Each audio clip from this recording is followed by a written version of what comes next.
The Ministry of Electricity and Renewable Energy stated that Egypt's electricity production has increased by over 30,000 megawatts in 6 years, an unprecedented leap towards achieving surplus levels. Mega power plants have been established and are contributing to generating this extra electricity. These plants are the Borolus power plant, the Beni Suef power plant and the new Capital power plant. The three giant power plants which started operation in 2018 generate a total capacity of 14,400 megawatts. The Beni Suef power plant operates with the H-class combined power generation cycle technology and is based on natural gas with a capacity of 4,800 megawatts. The Borolus power plant, which is considered as one of the largest plants for electricity production in the world, has a capacity of about 4,800 megawatts. The new Capital power plant cost 2 billion euros under an agreement between the government and German company Siemens, with a total capacity of 4,800 megawatts. Egypt has achieved self-sufficiency in electricity since June 2015 and moreover now enjoys an electricity surplus of more than 25%. In the years before 2015, the country suffered from regular power outages, especially during the summer months. What has been achieved recently in the electricity sector was a turning point from a period of darkness, where there was an inability to meet local demand, but now there is a surplus in energy. In early August, Egypt launched a plan to reduce local power consumption by cutting the amount of natural gas used in generating electricity in order to direct the savings for export in order to increase levels of foreign currency. According to government estimates, this would generate $450 million per month, $4.5 billion per year.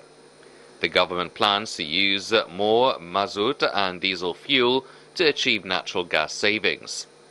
Egypt has achieved self-sufficiency in natural gas since 2018.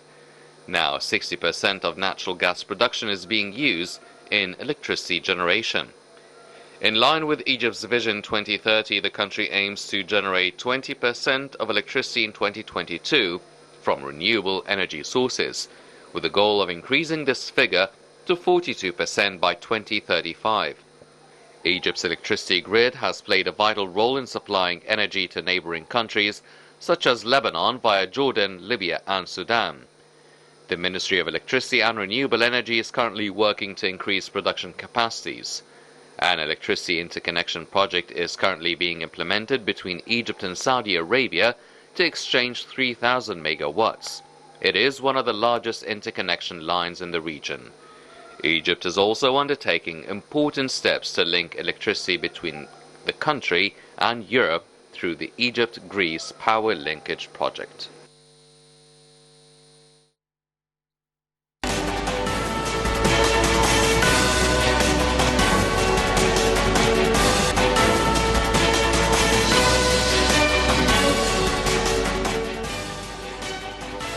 Welcome back, ladies and gentlemen, continuing our discussion with Dr. Hafez. Now, sir, we're talking about electricity, and you've mentioned the solar and wind power plants to generate electricity as well. And really, Egypt has been working on renewable energy, and you've alluded to green hydrogen, also producing green ammonia and everything. So Egypt is really working on diversifying its energy resources with the main focus on renewable energy. We are approaching COP27.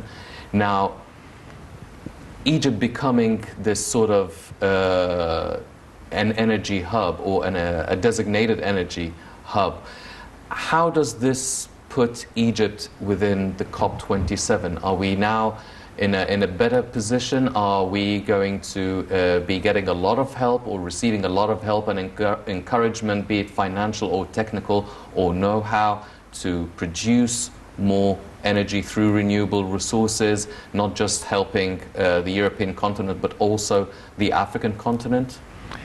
Well, for COP27, Egypt is hosting it, but it is not the main organizer.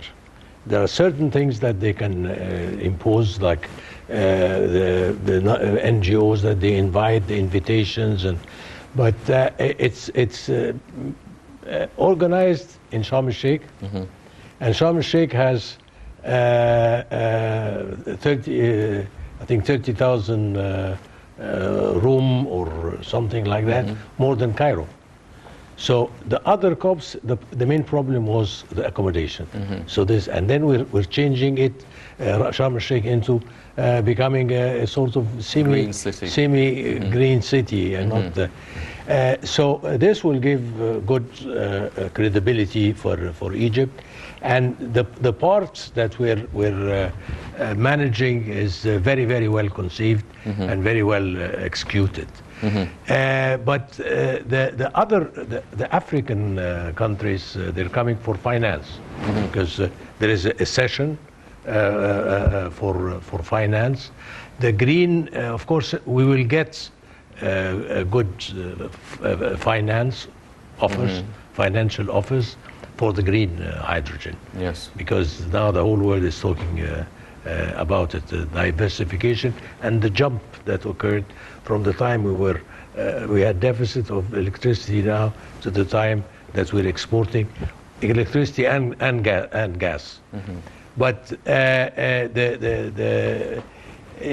not very happy about using gas for very long. Now they use coal, but they expect the temperature may go to 2.4 degrees above the industrial period. And the cost of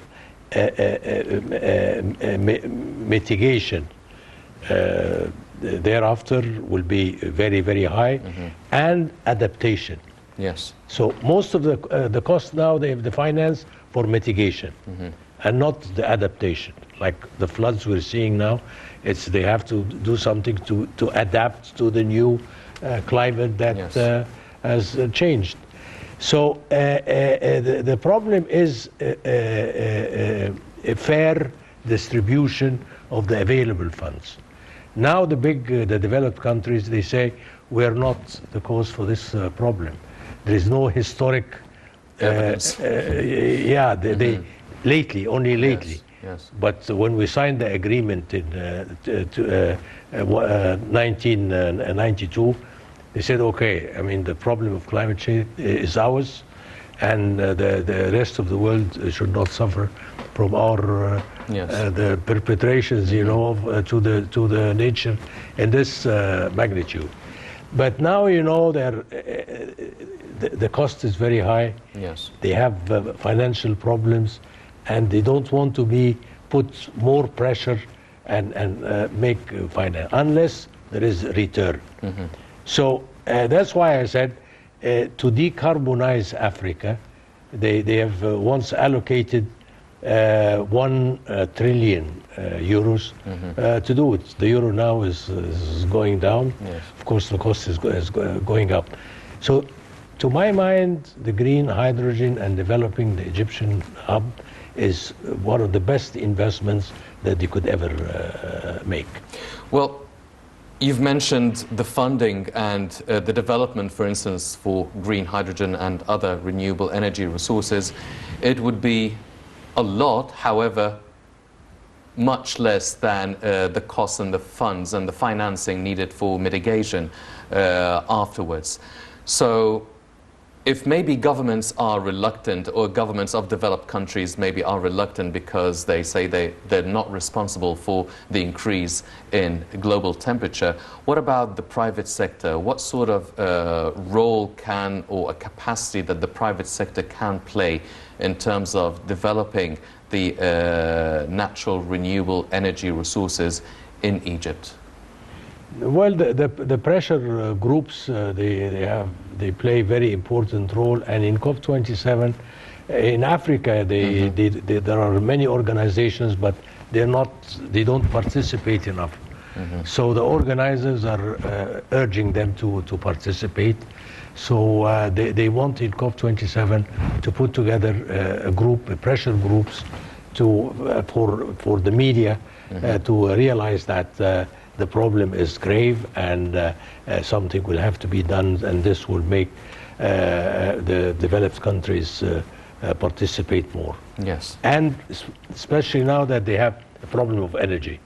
So they want to do something that can take them out of the problems they're in. Well, maybe it sounds like a blessing in disguise that COP27 maybe is coming at such critical time.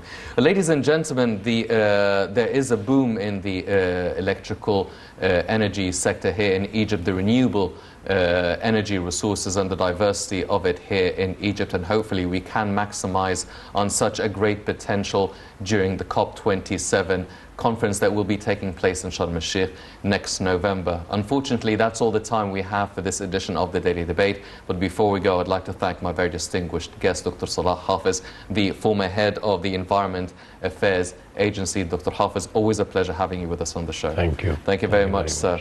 Ladies and gentlemen, please stay tuned for more coming up on Nile International. I'm Henny Saif. Thank you for joining us.